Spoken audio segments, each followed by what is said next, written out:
The other thing that we're going to be controlling, manipulating, and hopefully fixing is our ventilation. Ventilation is also measured by intraarterial blood gas, and ventilation concerns the removal of CO2 from the body.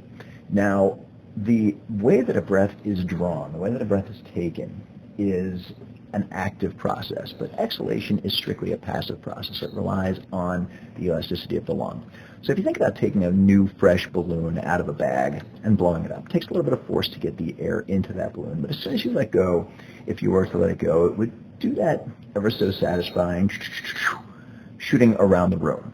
Now, very much like the way that balloon works, our lungs take in the air that we take in, and once that breath has ceased to be drawn, the exhalation process will begin. Now, if our lungs lose elasticity, we're not going to be able to push that air out as effectively.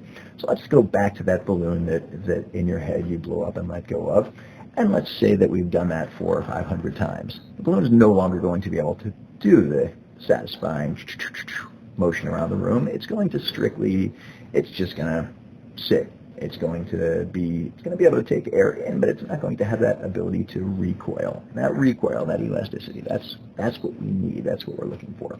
And when we talk about ventilation, and I think I'm plagiarizing an episode of Seinfeld when I discuss this, but there was a discussion of a guy who'd had a jelly bean stuck in his tooth, and he said that he wasn't afraid to throw another jelly bean in to go after it. So you have a jelly bean stuck in your tooth, and that's annoying. Now, you can get it out with dental floss, with a toothbrush, but you can also send another jelly bean in, try to wedge it in there, and pry the whole thing out.